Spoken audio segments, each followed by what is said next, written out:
versa, of people being taken away for what they think is an hour and it's 2 months, or they think is 2 months and it's an hour. So we have centuries of tradition of fairy myth and fairy folklore, which fit, they just overlay perfectly with the real aliens and space beings that we are still that are still contacting us, and vice versa. Brad, where do you get the book, Real Aliens, Space Beings, and Creatures from Other Worlds? Oh, let's hope that it's in every bookstore. And, of course, you can get it from Amazon. You can get it from Barnes & Noble. There are many other online bookstores. Or, honest to gosh, there are still some bookstores left. So there are a few out there. Yeah, but Amazon's become the biggest bookstore, I think. Huh? It has. It has. What's new with Sherry these days? Well, as I said, we're working on the second edition of Conspiracies and Secret Societies, and just overwhelmed with material that we're getting from literally all over the world. And you just updated your werewolf book. Oh, yes, and I can't wait to talk to you about that. This is bigger and better and in every way. I loved our first werewolf book. I thought that was turned out wonderfully, but it's been updated. It has new movies and new novels, and I mean, it's the works. I'm just really proud of this. You got I'm really excited about it. Brad, thanks so much for spending the hour with us. Special 4-hour report on ETs. More to come on Coast to Coast. And as we continue with our special report on ETs and abductions, up next, Kim Carlsberg joins us, The Art of Close Encounters on Coast to Coast AM. And let me tell you about Kim Carlsberg, ufologist, abductee, photographer, author, artist, highly respected source on the UFO contactee issue. Kim's new book, The Art of Close Encounters, compiling 150 individual encounter experiences by other contactees. Nice job, by the way, Kim. How are you? Thank you very much, George. I'm great. My pleasure. Tell us a little bit about you. Tell us how this all happened to you and just what kind of a childhood you had. And let's go through that. Sure. Well, I had a very average childhood. I'm from Missouri, I believe, like you are. Yep. Kansas City. Born in Detroit, but I moved to St. Louis in 1979. Yeah. Typical Midwest upbringing, good values, neighborhood where I didn't have to lock my doors at night. And I always had this dream of being a photographer and artist in the most creative city in the world, and my world at that point. Yeah. And that was Los Angeles. So I made my way to Los Angeles when I was in my early 20s. I graduated from the Art Center College of Design in Pasadena, and I was actually one of the first women in the photography department. I went on to be the first woman in the Hollywood Camera Union, and I had a really, really great life. I mean, I worked hard. I had my challenges, but I accomplished some great things and spent my life in beautiful places with amazing, interesting people. It's always difficult to talk about personal experiences, even though I've done it 100 times. But is it emotional or just difficult for you? It's emotional because I know how many people still live in that little box, that people who have had contact are crazy. As a matter of fact, I was going through my emails while the news was on, just biding my time, and I'm already getting hate mail, and I haven't even been on your show.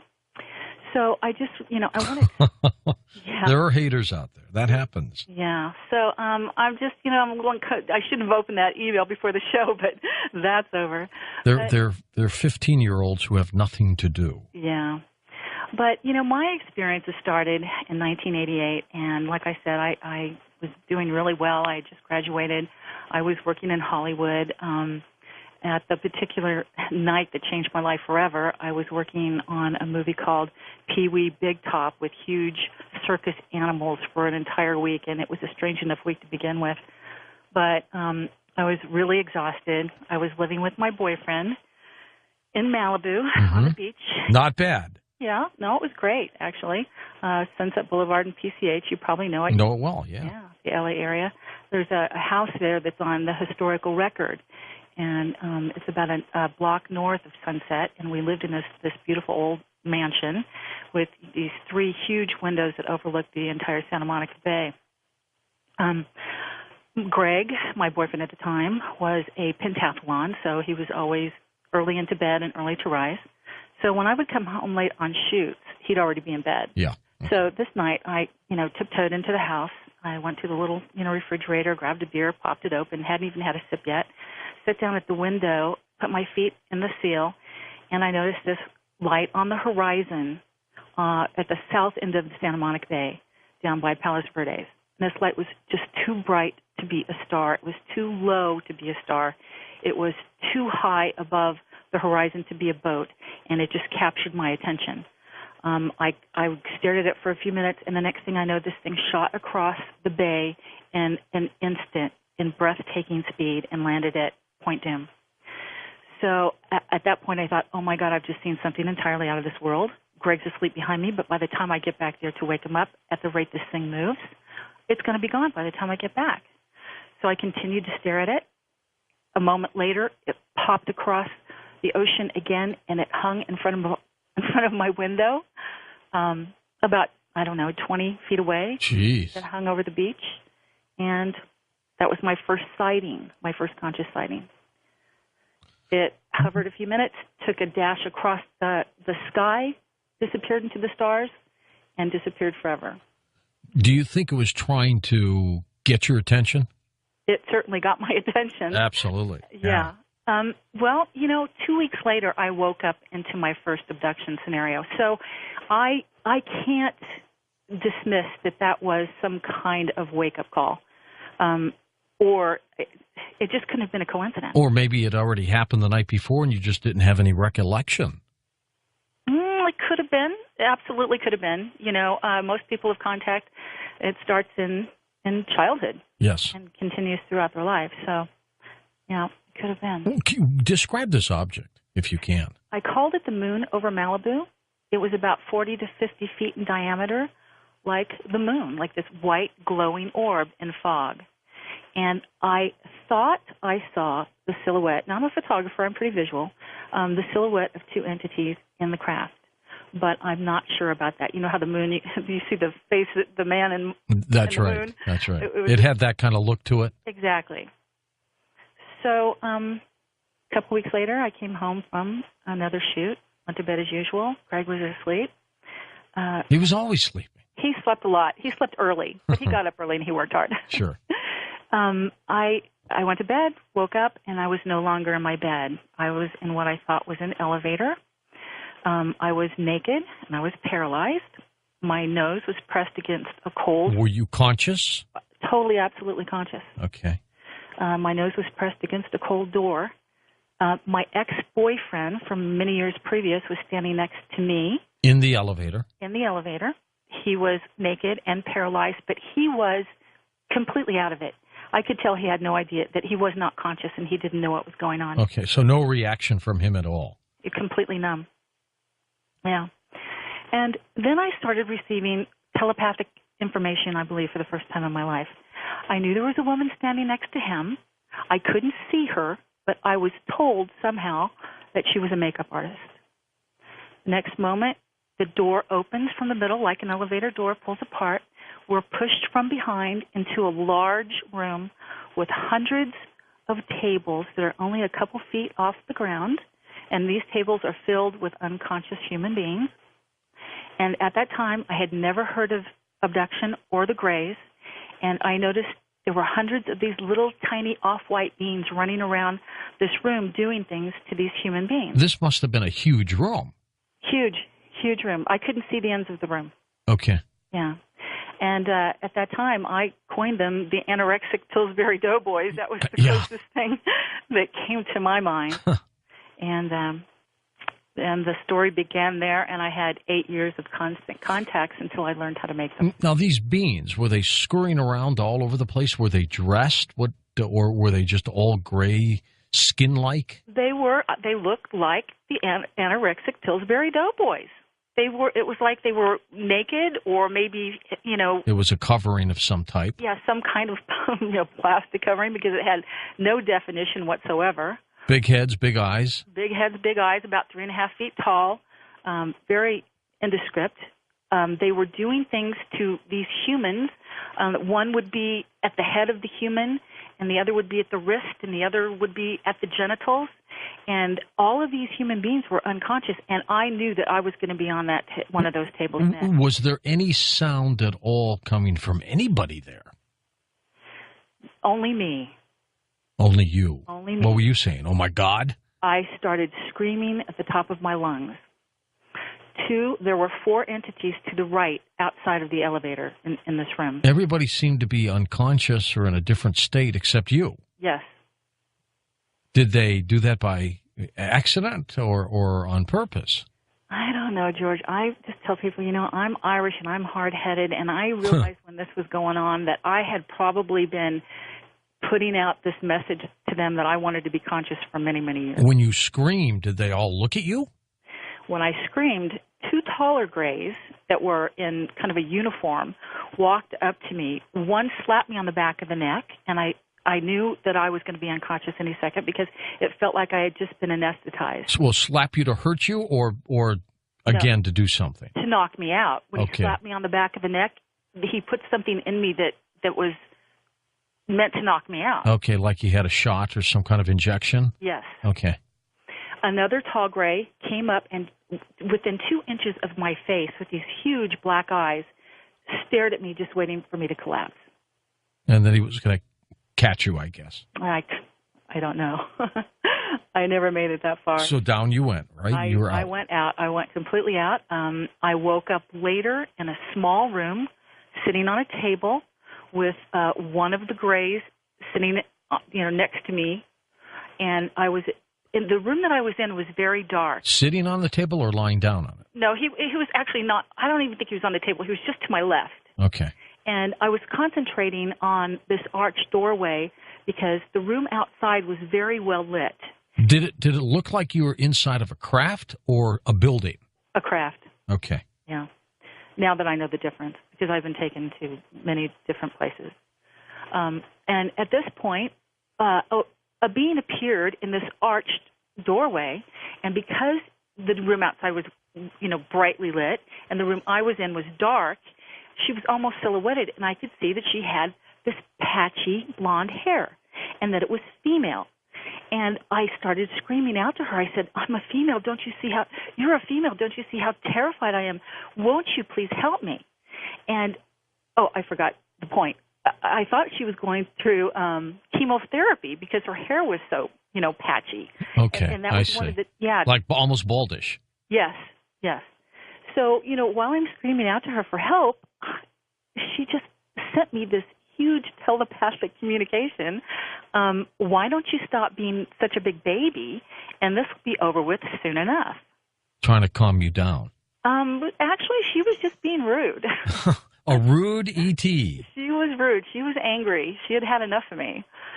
So at that point, I realized this didn't follow any kind of logic that I understood, and I just shut up and sat there, and the next thing I knew, I was back in bed.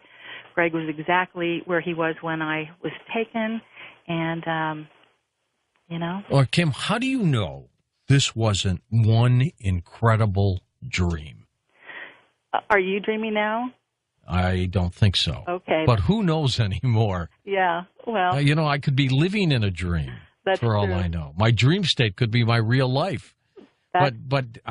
So you're saying that you know the difference between an obvious dream and something that is very real to you. I'm glad you asked that, George, because I wrote my first book in 1995, and it was derived from my diary entries over those 8 years of contact.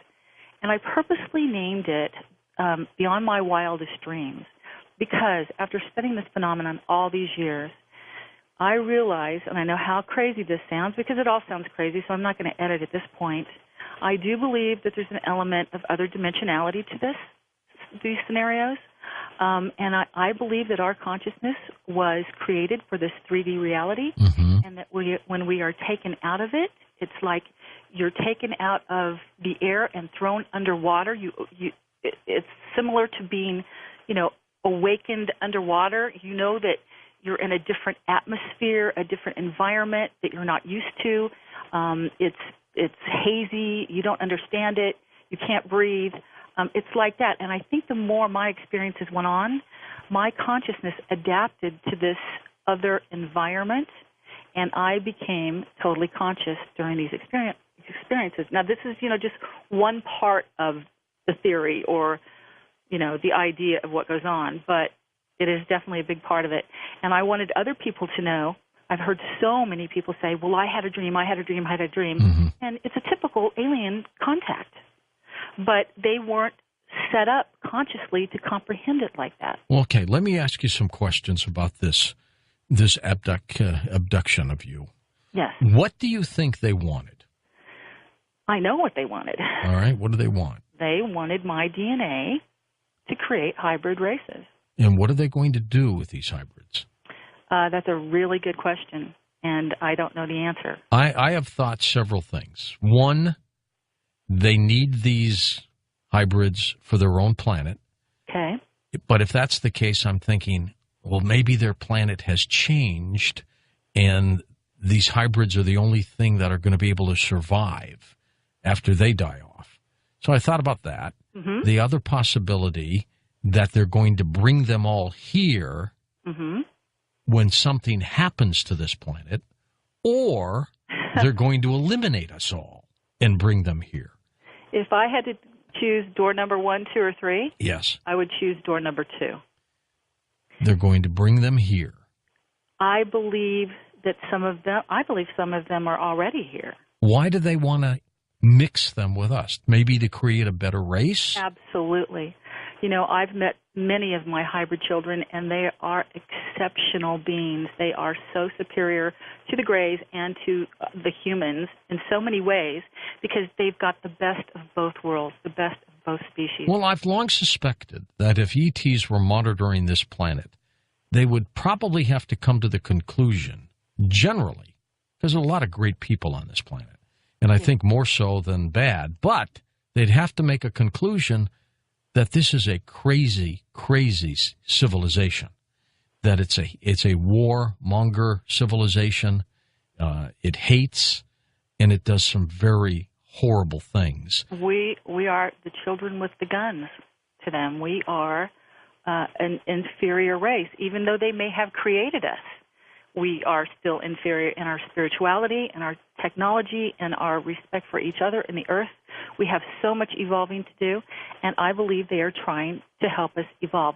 As brutal as the abductions can be, and believe me, George, they are frightening. They are terrifying. They destroy your life.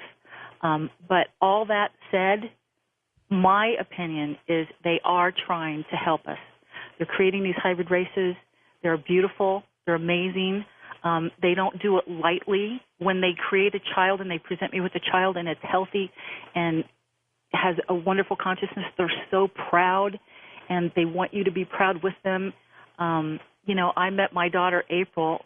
I have 2 daughters that I remember most distinctly, Aqua and April. April, the last time I saw her, she was about 13, and she was just magnificent. Where is she now? I wish I knew, and I will spend my life searching.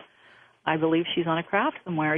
She was 13 then, but that was back in 1995. But you can't rule out the possibility that either we will eradicate ourselves or something will wipe us out, and they're going to want to jumpstart this planet again. That is a possibility. I think they're jumpstarting it proactively. I think they're here preparing and preparing us for what might happen. And what could that be? I mean, do you see a calamity at all? More than anything, I've been shown the destruction of the planet by our hands. And, in every contact, some of my, the quotes from them, it's time to save Mother Earth from her inhabitants. If you see something is happening and you turn your head in denial, you are just as responsible as anybody. And they were always referring to the planet. Kim, did they ever tell you where they were from? Not only did they tell me, it was almost a joke. I woke up from an experience where they spelled out Zeta Reticuli 1 letter at a time. Well, that's exactly where the Benny and Barney Hill aliens came from. That's what they told me. Same ones. They're still coming around then. Yeah. And when you say almost a joke, how come? Well, it was, Z-E, Z-E-T, Z-E-T-A. Trying to tap it out almost, huh? Right. Did they give you anything as a memento of your visit here, your abduction, or anything like that? Oh, I so wish. And, people are always asking me, you're a photographer. Why didn't you ever get a picture at least? And I said, you don't understand. It's not like that. First of all, my cameras are stored away in, a safe in my studio. When they come for you, you're paralyzed, and you're in another state of consciousness. Yeah, it's not like you can go say, hold on, let me go get my Nikon or whatever. Yeah, so I didn't get any mementos. And because of this problem of not being able to photograph them, it was one of the main reasons I decided to do The Art of Close Encounters. All right, Kim, hold on. We're going to come back in just a moment. I want to ask you about the propulsion system. If you saw anything outside of that room. We'll be back in a moment on Coast to Coast AM. And our special guest, Kim Carlsberg. Hey, by the way, I'm leaving on a jet plane tomorrow morning on my way to Albuquerque. Got a major event at our affiliate there, KKOB, and then we're going to do the show live there with Richard C. Hoagland and Dr. Robin Falco as we talk about alternative medicine and radiation spilling over here. And Richard has just a whole list of incredible topics, including Comet Elenine. Anyways, we'll be back in a moment with Kim Carlsberg on Coast to Coast AM. Kim, when you were aboard the craft, could you tell what kind of propulsion system it had? Oh, I wish, George. No, not consciously, but I know I had many, many experiences before I became conscious. I went to a hypnotherapist by the name of Yvonne Smith. You probably know her. Mm-hmm. And she was phenomenal. I only did 4 regressions with her to fill in some pieces of the puzzle. But after I wrote my book in 95, and I dropped out for 15 years. And I came back. I was drawn back in. And when I came back, I ran into Yvonne. I guess it was this year at the UFO Congress in Phoenix, and we talked, for a long time about what has the continuation of my story through her book. She says that the stories were all the same and the same things happening.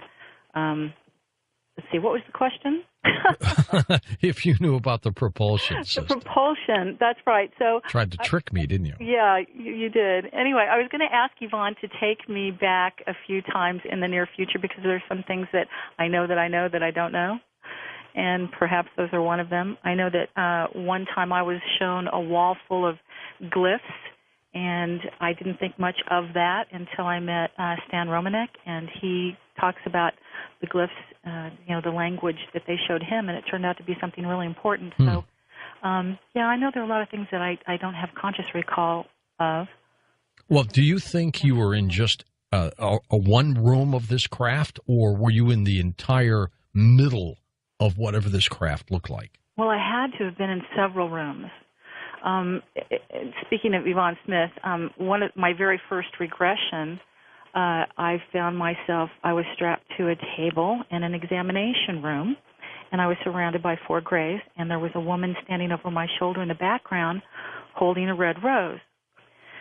And that story was very significant to me because later on I was supposed to be speaking at MUFON LA, and Yvonne came in with this woman who apparently recognized me right away. I didn't know who she was. Mm-hmm. And Yvonne went on to explain to me that her name was Kathleen, and she had come to her a few weeks after or a couple months after I had started going to her, and said that this woman described the scenario of me being strapped to this table, described the scenario exactly, described me exactly, and Yvonne knew at that minute that it was me she was talking about. So I've been to, I obviously was in many rooms. I've been in many rooms and in many buildings. I've been taken to underground bases. I've been strolled down hallways, strapped to a table, being escorted by 4 grays with tons of military personnel standing in the hallways that were so used to seeing abductees in this position that they didn't even... You're talking about U.S. military? U.S. military that didn't even look at me when I was being pushed down this hallway. on this table. So you're convinced there's some kind of a reciprocity here? Oh, absolutely. I've had 4 or 5 encounters that had to do with military alone, military with the Greys, military with other species. Yeah, and I must say that my military experiences were far more devastating to me than mine. What did they want with you? I believe that they want to know, well, there's so many different scenarios going on. It's absolutely crazy, George. I mean, did they interrogate you? Absolutely. They interrogate you. They want to know what you know. They don't want you to speak. My book was optioned by TriStar in 95, 96. And 2 or 3 months into production, I mean, I was meeting with these people in Santa Monica every day. We were casting. We were going to do this movie. And one day I called the producer, and he didn't answer the phone. No one answered the phone for days and weeks and months. Well, maybe they went on vacation. You don't go on vacation not in the middle for of a production and not tell anybody. No, that's true. Yeah, so I really believe the government had something, the military, government, whoever they are. They put you on the list, didn't they? They did.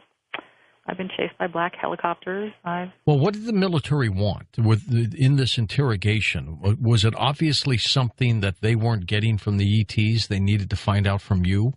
They want to know, just like you, they want to know what I know. They want to know what I've seen. Fortunately, I hadn't seen a propulsion, so they couldn't drill it out of me, and they couldn't use me for that kind of technology that I consciously remembered. But what's so funny about it is, a lot of the experiences of mine were the ETs and the military together. So that has to be a different segment. It can't be the same military and ETs as the military that are trying to find out what's going on with me when I'm being pushed down a hallway on a table and they can see what's happening. Right? Did you see any ETs at some control panel or anything like that? Control panel? No. Okay, so you have no idea how the ship was being guided, how it was moving, who was moving it. You were primarily stuck in some large hospital-looking room. Yes.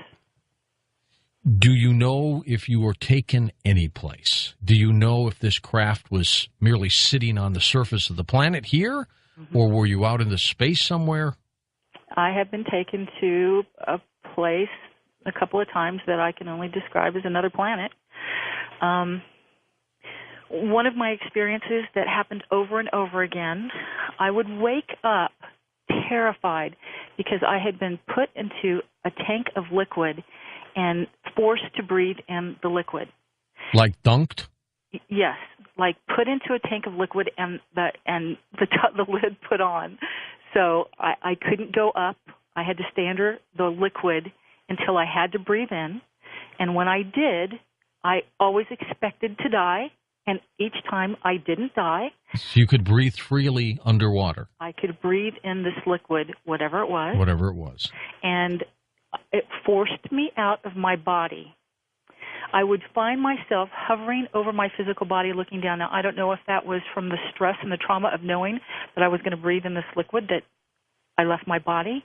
I don't know if it was something that the aliens did intentionally, maybe suspecting that once somebody has an out-of-body experience, they would be a little more, opened, enlightened, or that, that was just a result of what happened. But, after I saw the abyss, I went, oh, my God, that's what happened to me.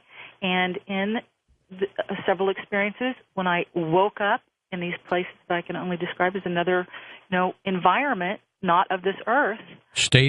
Were you on the craft or were you outside of the craft? I was, the most significant experience I remember, I was coming into consciousness while I was inside of a courtyard that was created by these monolithic rock formations that looked natural, on first inspection, but I realized immediately were made to be a landing pad as I looked up and this huge mothership is landing on top of these formations, and a smaller craft dislodges, and I am taken into this smaller craft.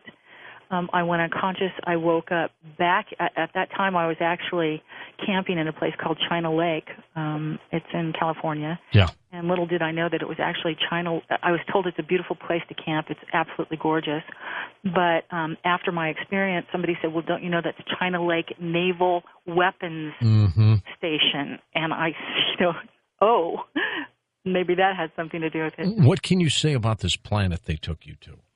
Yeah. What did it look like? The planet was as if it was dusk. It was completely flat.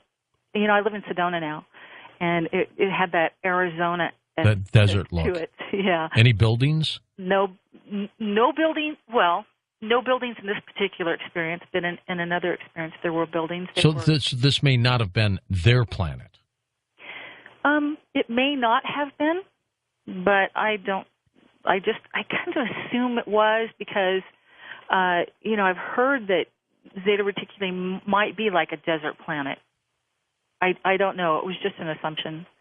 But it was very dry, very flat, no vegetation, very dark orange sky, and that was about it. Did you have any sensation of speed or traveling when you were in the craft?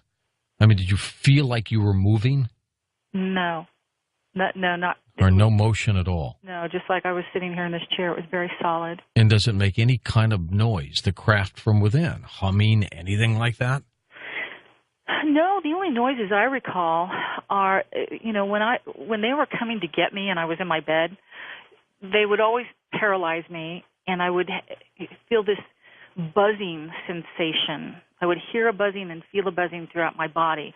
So kind of an electric sensation. Other than that, everything was telepathic, so I didn't hear voices. Could you hear them move? Flopping along or anything like that? No, I couldn't.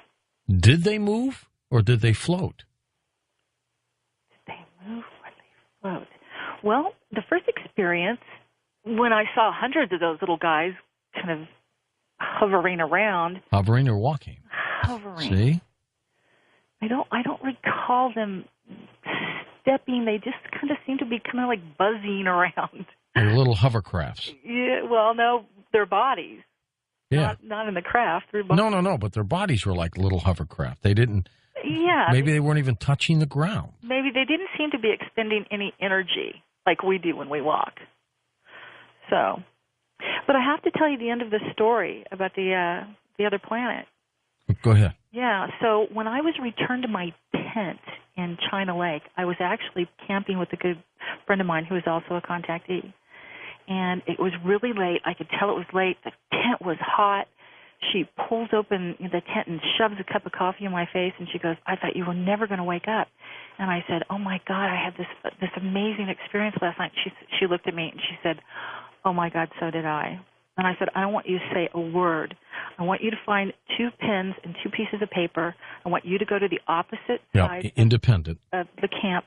I want you to illustrate what you saw, and I'll do the same. And I ended up putting those illustrations in my book. It turns out we drew exactly the same craft, only she was viewing it from a little bit different of a perspective where she was able to see the top, and I wasn't. Interesting. Yeah. How many people do you think they are picking up, abducting, performing these hybrid experiments on, and then they're brought back? Hundreds and hundreds every day? How often? My uneducated guess? Yeah. Millions. And they may not be the only craft doing it. They might have a countless amount of spacecraft doing this, right? Countless motherships the size of cities. Countless different species.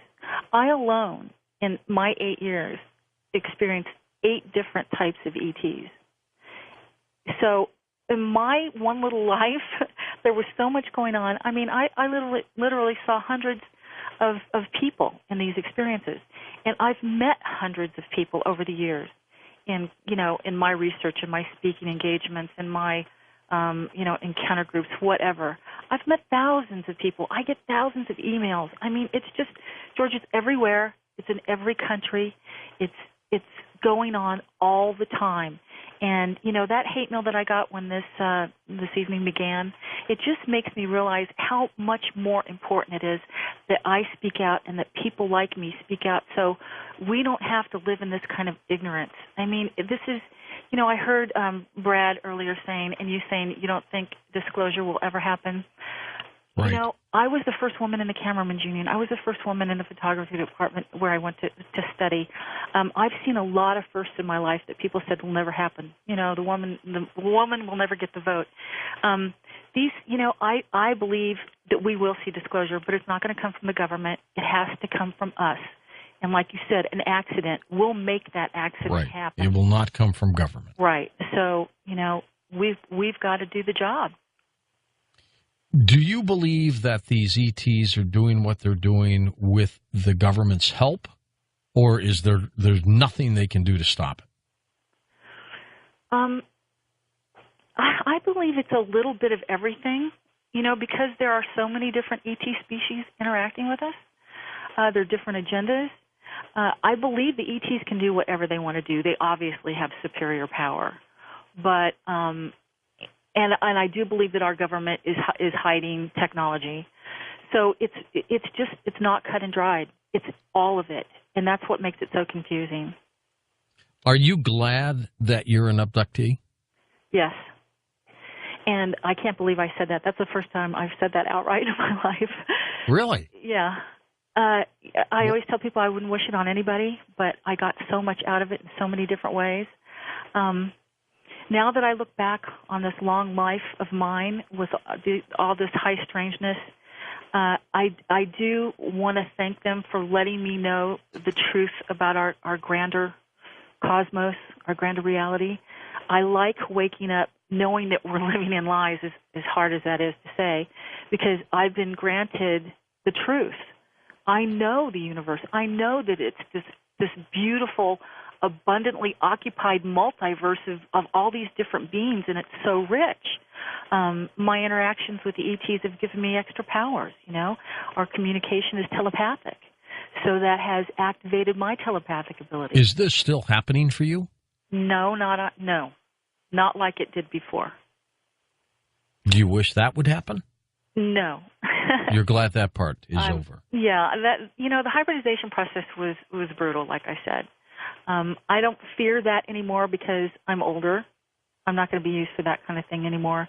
So I'm more open to the idea of reopening contact. I was actually the one who stopped it. Let's see. Brad said something earlier, I believe it was Brad, or someone who called in, so I'm sorry, said that you can tell them to not abduct you, and they can't.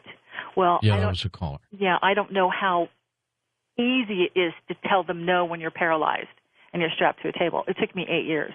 But after 8 years, I decided I had had enough.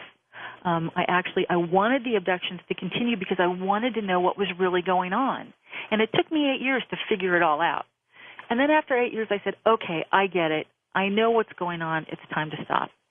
And then I insisted that they stop, and eventually they did. Did you ever ask yourself why it even started in the first place?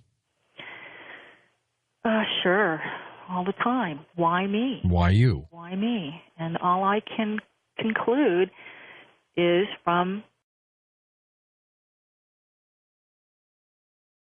way to Los Angeles when I was in my early 20s. I graduated from the Art Center College of Design in Pasadena, and I was actually one of the first women in the photography department. I went on to be the first woman in the Hollywood Camera Union, and I had a really, really great life. I mean, I worked hard. I had my challenges, but I accomplished some great things and spent my life in beautiful places with amazing, interesting people. It's always difficult to talk about personal experiences, even though I've done it 100 times.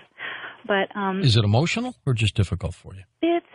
It's emotional because I know how many people still live in that little box that people who have had contact are crazy. As a matter of fact, I was going through my emails while the news was on, just biding my time, and I'm already getting hate mail, and I haven't even been on your show. So I just, I wanted Let me tell you about Kim Carlsberg, ufologist, abductee, photographer, author, artist, highly respected source on the UFO contactee issue. Kim's new book, The Art of Close Encounters, compiling 150 individual encounter experiences by other contactees. Nice job, by the way, Kim. How are you? Thank you very much, George. I'm great. My pleasure. Tell us a little bit about you. Tell us how this all happened to you and just what kind of a childhood you had. And let's go through that. Sure. Well, I had a very average childhood. I'm from Missouri, I believe, like you are. Yep. Kansas City. Born in Detroit, but I moved to St. Louis in 1979. Yeah. Typical Midwest upbringing, good values, neighborhood where I didn't have to lock my doors at night. And I always had this dream of being a photographer and artist in the most creative city in the world, and my world at that point. Yeah. And that was Los Angeles. So I made my yeah. There are haters out there. That happens. Yeah. So I'm just, I shouldn't have opened that email before the show, but that's over. They're 15-year-olds who have nothing to do. Yeah. But, my experiences started in 1988, and like I said, I was doing really well. I just graduated. I was working in Hollywood. At the particular night that changed my life forever, I was working on a movie called Pee-wee Big Top with huge circus animals for an entire week, and it was a strange enough week to begin with. But I was really exhausted. I was living with my boyfriend in Malibu on the beach. Not bad. Yeah, no, it was great, actually. Sunset Boulevard and PCH, you probably know it. Know it well, yeah. Yeah, the LA area. There's a house there that's on the historical record. And it's about a block north of Sunset, and we lived in this beautiful old mansion with these three huge versa of people being taken away for what they think is an hour and it's 2 months, or they think is 2 months and it's an hour.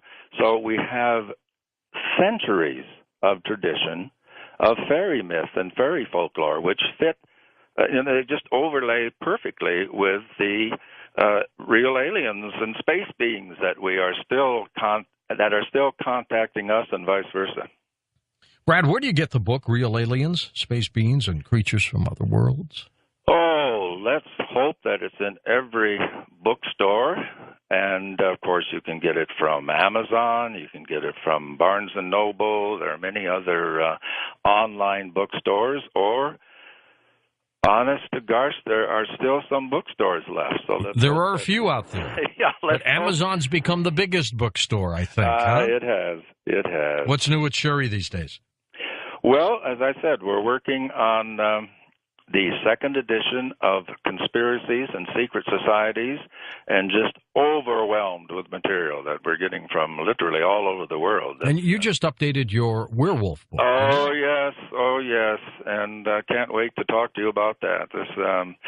This is bigger and better and in every way. I loved our first werewolf book. I thought that turned out wonderfully, but it's been updated. It has new movies and new novels, and I mean, it's the works. I'm just really proud of this. You got I'm really excited about it. Brad, thanks so much for spending the hour with us. Special 4-hour report on ETs. More to come on Coast to Coast. And as we continue with our special report on ETs and abductions, up next, Kim Carlsberg joins us, The Art of Close Encounters on Coast to Coast AM. And let